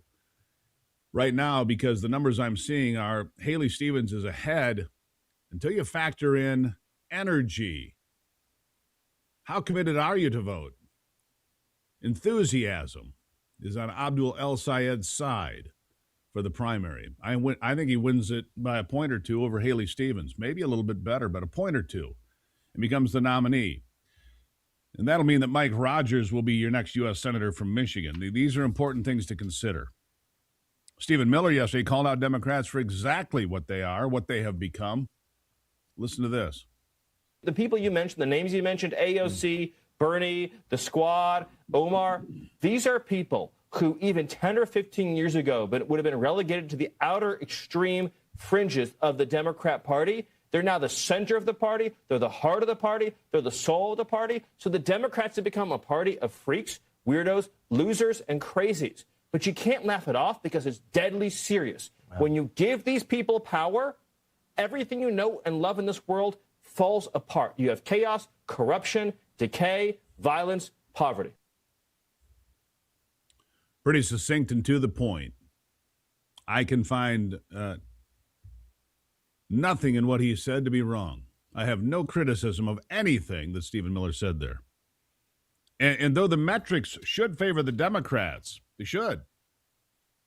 Democrats should win the midterms easily. But it doesn't look that way. Harry Enten at CNN says Democrats are so unliked they may not win the midterms at all. Listen to this. The Democratic Party in the minds of the American public are weak, to quote the great Tony Blair. I mean, just look at this. Just look at these net approval ratings of Democrats in Congress. In late February, at the beginning of the war, it was minus 41 points, minus 39, minus 39. And so you're just looking at these numbers right here, and you go to yourself, no wonder what's going on at this point, that Democrats simply put cannot take the ball and run with it and actually in the polls be trusted more than run, because the Democrats in Congress simply put are not well liked. In fact, these are the three lowest on record in terms of percentage points for the approval for Democrats in Congress. So it all puts together a picture. Donald Trump and Republicans may not be liked, but Democrats in Congress are really hated. Democrats in Congress are really hated. That's CNN. Donald Trump may not be liked. Democrats, excuse me, are hated. That's problematic going into the midterms for Democrats. And all these DSA positions, eliminate the U.S. Senate, eliminate the Supreme Court, eliminate the presidency, get rid of police, close prisons. This is not normal conversation for most people. It's not. It's not normal conversation for people. When people actually pay attention, they go, whoa, I'm not signing up for that deal. Just like my friend said yesterday. He will never vote for a member of the DSA. Ever. Lifelong Democrat. Good guy. Right? Normal. This is abnormal. And the Democrats are in for a very rude awakening come November, I believe. I'll take a break and be back on Daybreak.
All righty then. I took a bit of an adventure last Friday. As you know, I loaded up the kid and we went up to the UP and spent a couple days up in the UP crossing the Mighty Mac. It was great. It really was, except that it got windy, which was not so great for the fishing, but that's okay. They gave me a mulligan, said come back in 2 or 3 weeks. I said it's not even peak of the season. I found that surprising. Anyhow, Ron Rademacher's been over that bridge more than anybody I know. He didn't get lost on the bridge, which is an accomplishment for Ron. Good morning, Ron.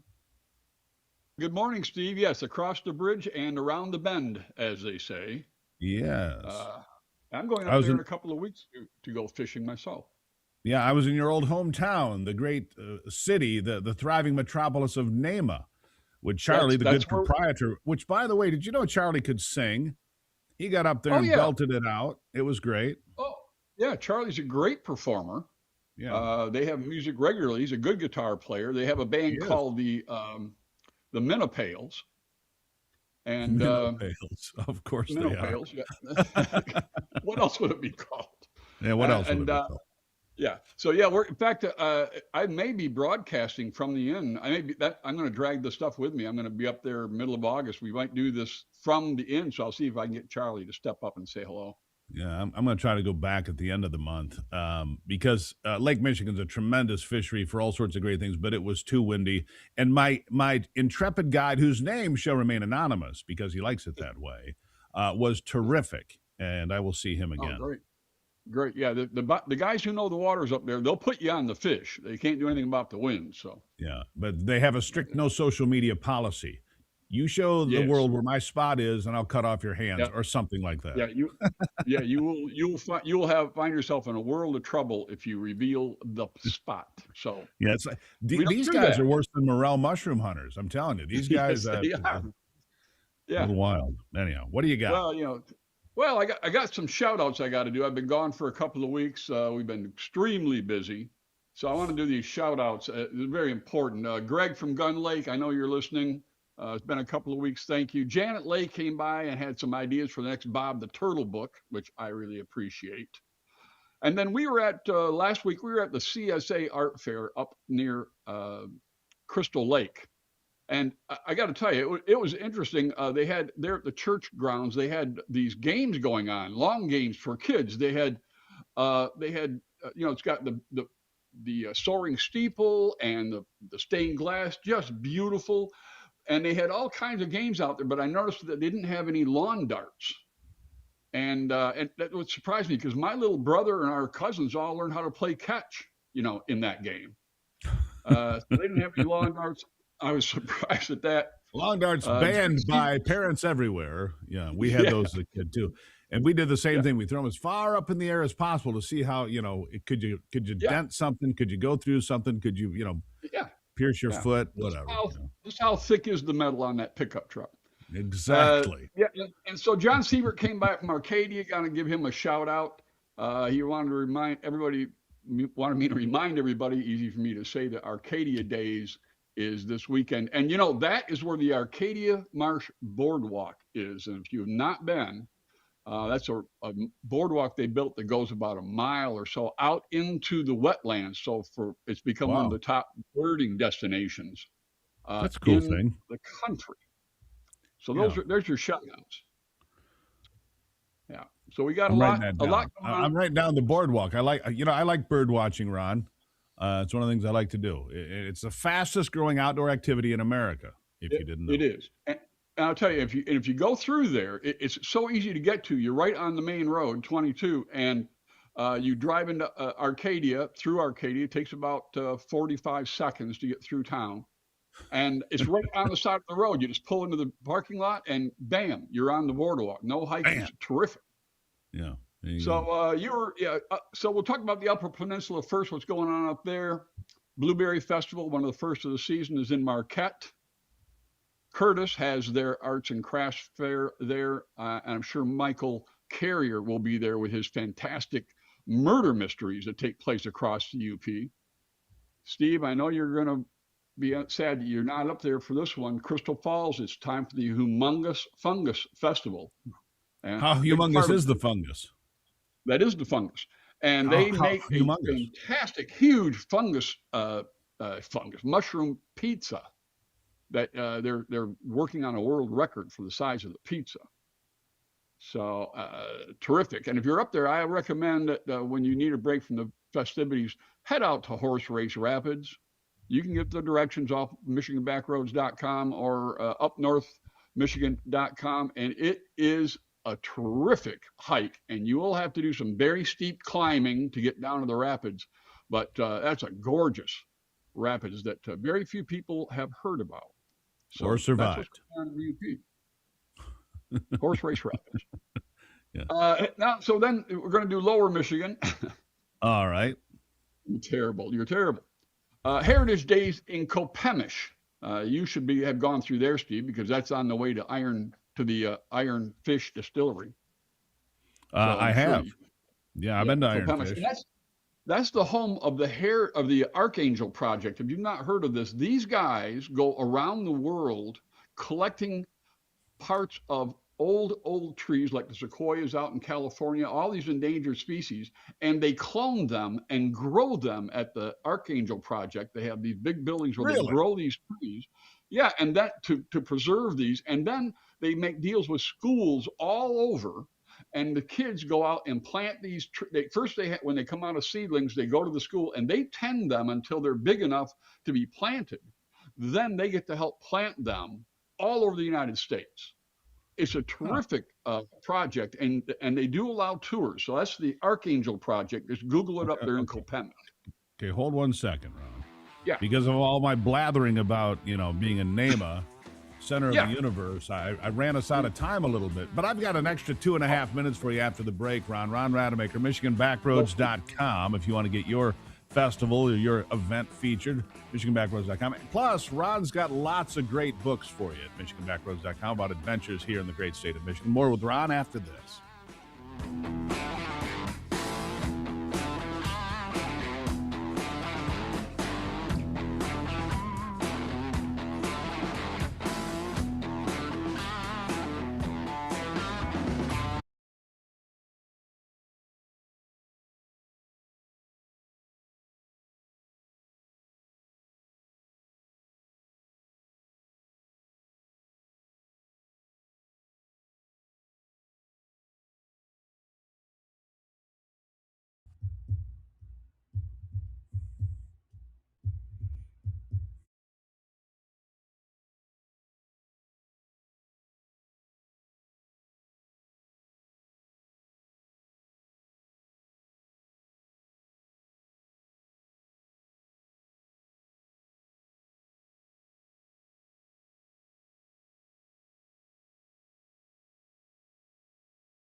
All right, back to it now as we roll on through the day with Ron Rademacher, travel writer, author, speaker, storyteller, and a guy who is just, he's popular on this program. I think people like him more than they like me. I've learned to live with it. It's all right, Ron.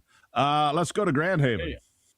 Yeah, well, before we go to Grand Haven, people have to understand that if you've never been to NEMA, it is easy to end up blabbing on and on about it. And it's I found that place literally by taking a wrong turn. Yeah. So that was one of my best discoveries, getting lost on the back roads, was that town. Well, I remember I wheeled into NEMA with Ivy a few years ago, and you said, I live in NEMA. And we walked into the inn there and saddled up to the rail. And I called you and said, Ron, I thought you lived in NEMA. I do. Well, where are you? I'm here. I said, so am I. That day got a little exciting. It was a lovely day. I remember parts of it. Anyhow, lovely time. You were on your way you stopped there for lunch. You were going to look at a rifle, I believe, that a guy had told you about at the Escanaba broadcast. We sure were. Yeah, that's right. I think so. Yeah. Yeah. So Grand Haven this coming weekend, the Coast Guard Festival, one of the big festivals. I used to show there, loved it. I couldn't get juried in the last couple of years, so I gotta clean up my act or something. Go figure. But that's a good one, and that is a big fair. It goes on for the whole week. So they have some terrific parades. It honors the Coast Guard, lots of shows. It goes on for a week. You have a great time down there. Another good one, if you're over in the Thumb area, is in Yale. They're having the Bologna Festival. It's been going on for about 50 years now, I think. And I have gone over there and filled up on bologna more than once, believe it or not. I love fried bologna. We used to have that as a kid, right? Yeah, it's one of the best in the Thumb. And of course, in New Baltimore, you might be fished out, but they're having their Bay Area Sports and Fishing Tournament on August 1st. We'll be down at Belle Isle for the Bob the Turtle World Tour, continues Saturday and Sunday. And at Bookfest last week, a lot of people came by and said, yeah, we're going to come by and make fun of you at Belle Isle too. So we're looking forward to that. Well, there you go.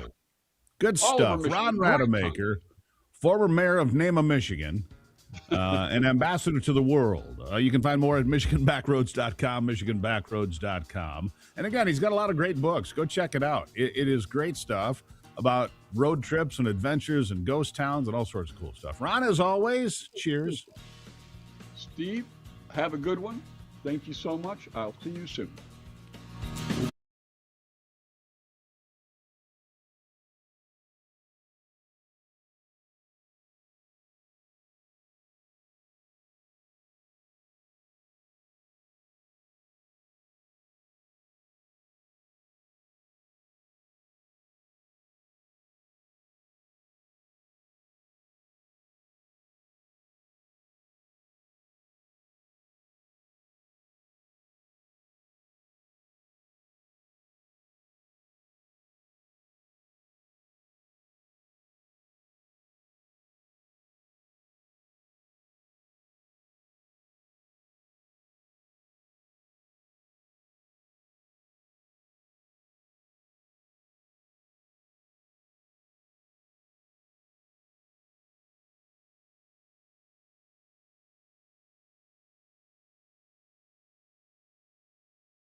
All right, let's just jump right back into it. No rest for the weary, as they say. Larry Ward joining me, chairman of the Constitutional Rights PAC.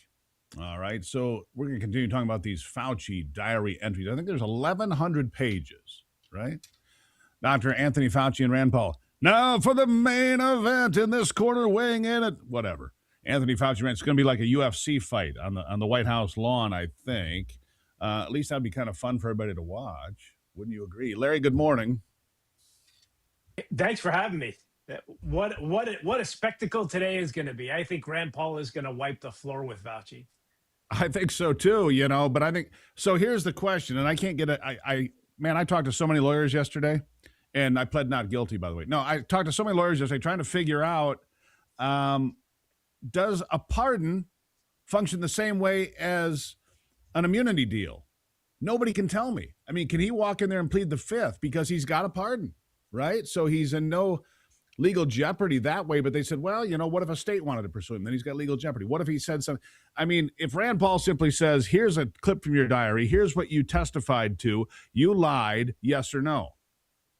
Does he plead the fifth, or does he actually say something? Well, he could walk in there, like Robert Mueller and play, or Joe Biden and play like he's got dementia at this point. He's got that pardon from the auto pen, and that should be tested, quite frankly. We should actually test, the legality of the auto pen pardon, and maybe Fauci is the right case to do it. But we're talking about a guy who lied over and over and over again to the American people and only told the truth in his diary, where he was waxing poetic about himself over and over and over again. And that's quite frankly, he wasn't just lying about politics. He was lying about life and death. He was lying about forcing a mask on her face after he said it didn't work. He lied about the vaccines and how effective they were. He lied about, he even withheld, this is criminal in of itself. I mean, this is election interference 101. He withheld the release of the vaccine till after But here's the thing that I want to focus on, because this is the part that tells me about his mental state, Larry, because this is important. He's a megalomaniac. There's tens of thousands of people that are dead, either from the illness or from vax injury or all of the above at different points in the conversation, right? And he's talking about how famous he is, how many interviews he gets, how many times he gets on TV. This guy was all about, I'm the most famous man in the world or something to that effect. That is just, I mean, his mental state is dark, shall we say. Oh, it is. It is absolutely dark. They say pride comes before the fall. And so I'm hoping that the pride in that displayed in his diary and the arrogance that he showed during the COVID outbreak, comes back and, causes this fall. Because quite frankly, if anybody deserves to have a fall, back to reality, fall into a solitary confinement prison, it's Dr. Anthony Fauci. Well, there you go. He's a guy who cared more about his own fame than he did about actual science. He lied to Congress, as you pointed out, Larry. I asked this question earlier of Dr. Peter McCullough on this program, who was one of the early loud critics of Anthony Fauci. The question is this: did he commit crimes against humanity? Because his voice wasn't just heard here in America. He was basically heard globally in his recommendations. And people died as a result. He had a pulmonary infarction that he withheld the truth about. He didn't tell me. He got the vaccine and had a pulmonary infarction and told nobody. That's criminal. Did he commit crimes against humanity? Should Anthony Fauci, in your opinion, Larry, be in prison? Yeah, I 100%. I think he should be in prison. I think the death sentence should be considered. Mass murder is one of those crimes where you look at it and you say, yeah, is he responsible for the mass killing of millions of people across the globe? Yeah, absolutely. And so, look, I think you need to throw the harshest penalty possible at Anthony Fauci. The problem is that Biden pardoned him, and quite frankly, does the Department of Justice, and I hope they do, have the stones to actually prosecute him? Because quite frankly, even with the pardon, you still prosecute him, you still make them run through the legal traps, because that pardon from via auto pen from the Biden administration needs to be tested, and this is the perfect case study to test it. It has to be tested. Look, because another part of the story, we might as well put these two stories together. It makes sense the way you did it, Larry, and that's this. We've just heard the tapes from April 2017. I just played them at the top of this hour of Joe Biden talking to his ghostwriter. The guy was not on top of his game in 2017. There is no way on God's green earth that he ran this country for 4 years. There's no way. There's no way he was cognizant of those pardons. Other people were pushing the paper, and the auto pen was signing the paper. Now is the exact time. Joe Biden wasn't competent in 2017. He wasn't competent as president, and this is the right place to challenge it, isn't it?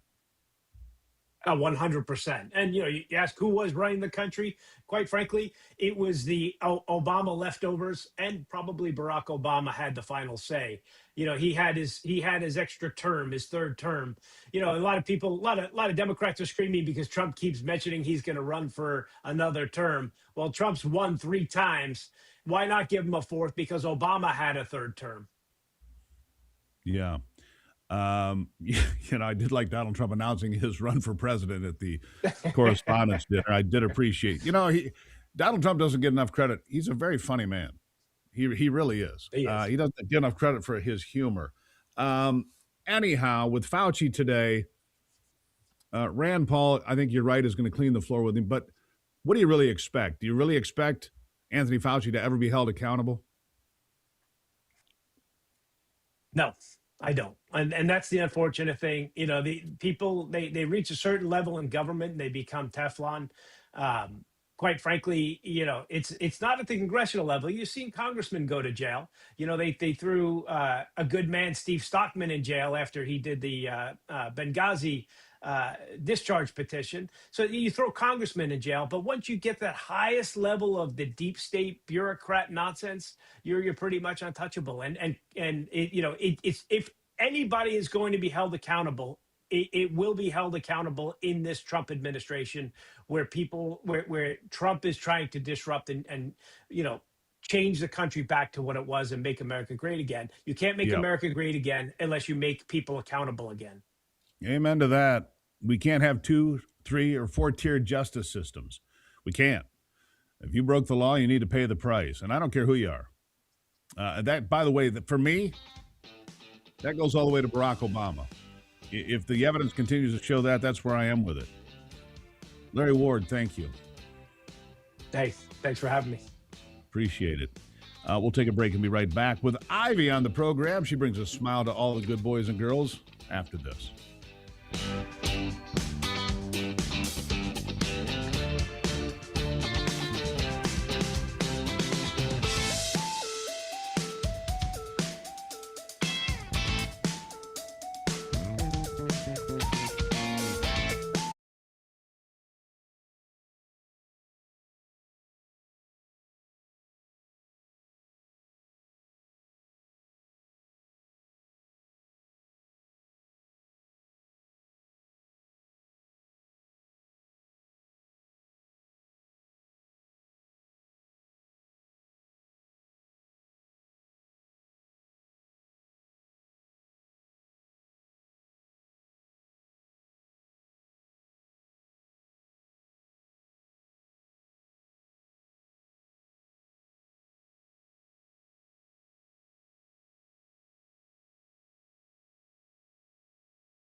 All right, welcome back to it as we round out a big hour here on the program.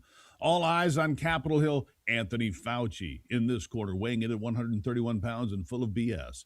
In this corner, taking off his glasses, is Rand Paul, ready to fight, ready to rumble, or something like that. Hey, Ivy. Hey, Steve. Actually, I just generated a video for you. One time only. Yeah, anyhow. I probably just blew up the mic for Brock. It didn't sound too bad to me, but I am very interested. Good. Anyhow, go ahead, Ivy. I am very interested to see the back and forth today on Capitol Hill. See what kind of answers he's going to give. If he's going to just say, "Hey, I'm not going to say anything," or he's going to give some details. We'll see. Well, you heard me yesterday. I called how many attorneys? Well, nobody had an answer. I'm calling good attorneys, people that know their game. They're like, does the pardon work the same as immunity in a criminal case? And they said, don't know. Never been tested. But what Larry Ward just said was, this is the time, if there's ever been a time to test the ability to enforce the pardons given by the auto pen. Not Joe Biden, the auto pen. Now is the time. I think people believe that. I mean, look, this guy lied to Congress. It's in his notes. He lied to Congress. He had an infarction, pulmonary infarction after getting the jab. Told nobody. He bragged to himself. He bragged about how famous he is. Who brags to themselves about how famous they are, by the way? What's wrong with somebody? Someone that needs, I guess, to fill their pride up. I don't know. But anyhow, I think that is terrible, because if he knew that there was going to be adverse effects, and of course he had the money and the ability to go and hire the best doctors to get treatment for this, that is just unbelievably terrible. I don't even have words for how terrible it is. But I do want to talk to you about something I had watched earlier and thought was incredibly cool. SpaceX just landed that giant rocket, which is bigger than like a 16-story building, softly in the ocean. And Anthony, if you have my B-roll, I just want you to audience, because here it is. It's like falling out of the sky, and then they turn the rockets on, the blasters, get it upright, slow it down, and this is drone footage, and it just slowly hovers right over the ocean and then drops down into the ocean. That thing is giant. It's larger than the Statue of Liberty. And I just find this incredible. And so this is testing what I think when I see that? Here, I got to tell you what I think. When I see that, I think Elon Musk is the most amazing person of our time. And these idiots from the DSA and elsewhere, there should be no billionaires. They should not be allowed. Without the assets that he's created, you couldn't see this sort of science fiction come to life. You couldn't. Yeah, well, that is testing for that. What is that thing called? I'm having a which thing? Starship. It is. I think it's called Starship. Oh yeah. So anyhow, yeah, that's what it's called. So it comes down. That is testing for it to come down and land in and being grabbed by the arms. That's what that testing is for. Right. But I think that's remarkable. You're going to have it at some point where they take off, do whatever they do their mission, come back, land. That thing, by the way, just to give you scale and understanding, is bigger and taller than the Statue of Liberty. Right. That's how big that thing is. It just landed in the ocean, laid down. Of course, it boiled the seawater. That was kind of fascinating. If you're a fish, you're like, what is going on? Because it was pretty crazy.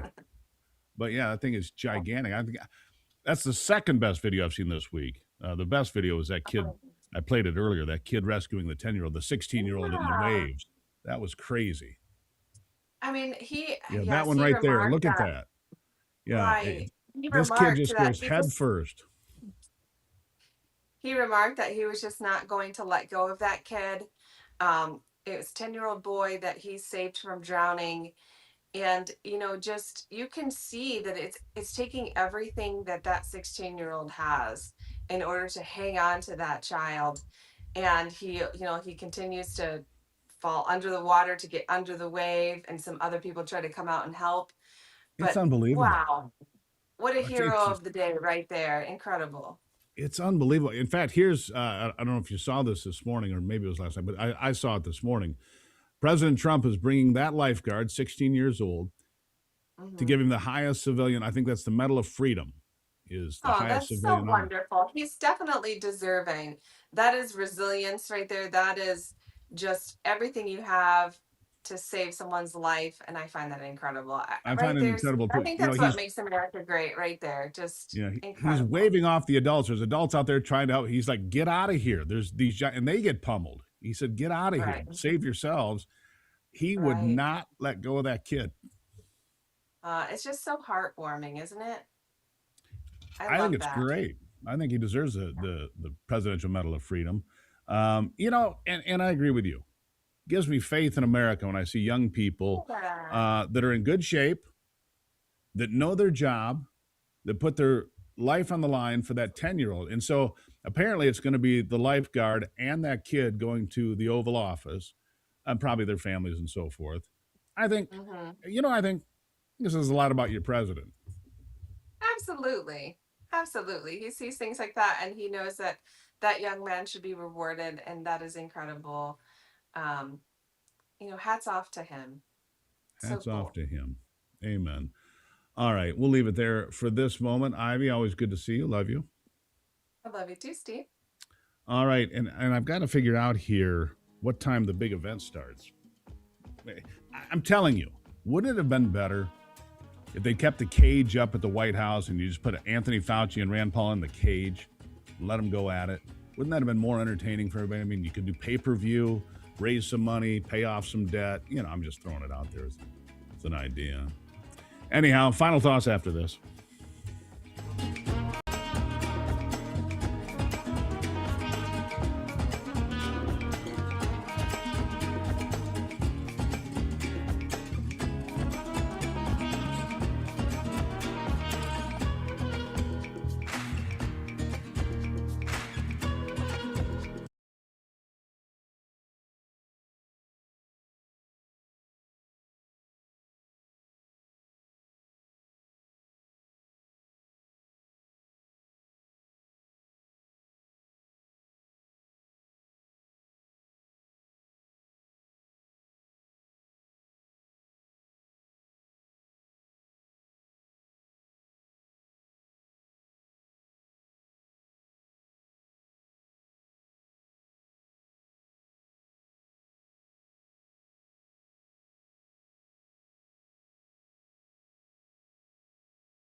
Yeah, we're all getting ready for the main event. Look, the gloves will be off almost instantly. I have some questions about what's going to happen with Fauci today. Clearly, Rand Paul is going, which is the Homeland Security Committee, something like that. Rand Paul is going to take the gloves off early. And I guess my question is going to be, how are the networks going to spin this one? How are the Democrats going to run Anthony Fauci's defense on this one? It's there in black and white. He's preening to himself about how wonderful he is, as tens of thousands of people are dying. He's the one that pushed and then lied about over and over again. He's the one that pushed to have schools closed, churches closed, businesses shut down. He ruined lives. He said the fatality rate was 2% when he knew it was 0.2% or lower. What he did is criminal. There's just no two ways about it. What he did, what Anthony Fauci did, was criminal. The question before us today is this: will he be held accountable? Will someone finally hold Anthony Fauci accountable for all of his lies about masks, about distancing, about fatality rates, about the COVID jab, about all of it? Will he be held accountable finally? We're going to find out. We are going to find out today. Rand Paul, roll up your sleeves. There is work to be done. Of course, we'll have complete coverage for you on this tomorrow on the program. Break it down. I'll be glued to my TV, checking it out. Too bad I'm not in Washington today. I'd be in that hearing room today if I could be. And so is everybody else, by the way. Anyhow, fight the good fight. Keep the faith. God bless America. Remember, it takes you to save America. This is Daybreak. I'll see you tomorrow.